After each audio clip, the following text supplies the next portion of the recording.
किसी नगर में एक निर्धन व्यक्ति रहता था। वह हमेशा दुखी रहता था और हमेशा उसे इस बात की शिकायत रहती थी, ईश्वर की इतनी पूजा करने के बाद भी उसे कुछ न मिला।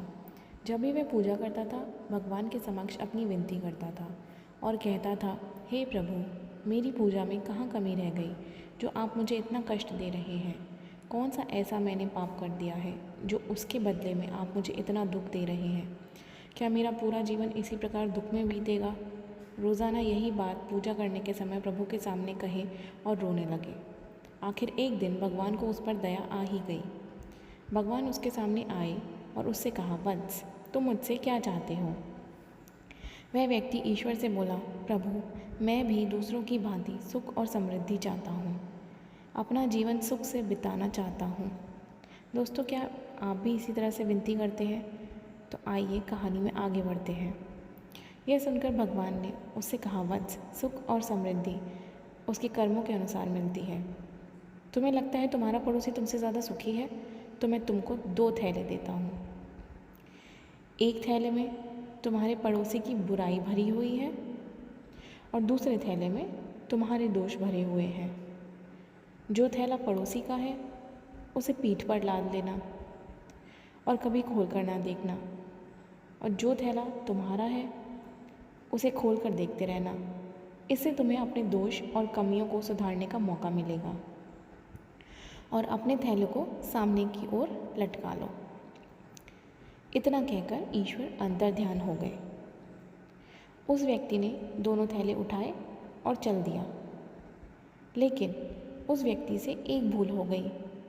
उसने अपना थैला पीठ पर लाद लिया और उसका मुंह कस के बांध दिया और पड़ोसियों का बुराई से भरा थैला अपने सामने लटका लिया। वो उस थैले का मुंह बार बार खोल के देखता रहा और दूसरों को भी दिखाता रहा। इससे जो उसने वरदान मांगे थे वो उल्टे हो गए। जब वरदान उल्टे हो गए तो अब उन्नति की जगह अवनति होने लगी। अब उसको पहले से ज़्यादा दुख मिलने लगे। दूसरों की बुराई दिखाने की वजह से लोग उसे बुरा कहने लग गए।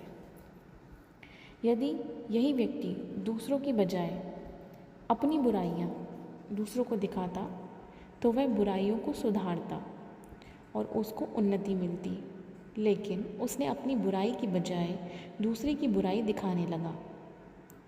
इससे यह सीख मिलती है, यदि इंसान दूसरों की कमियां निकालने की बजाय अपनी कमियां निकालकर उनको ठीक करने का प्रयत्न करे तो वो हमेशा तरक्की करेगा। कभी भी उसके हाथ निराशा नहीं लगेगी।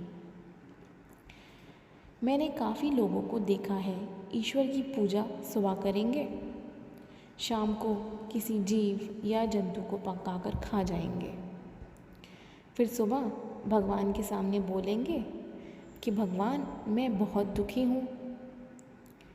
अपनी बुराइयों को पहचान ले, उसे ठीक करने का प्रयत्न करें।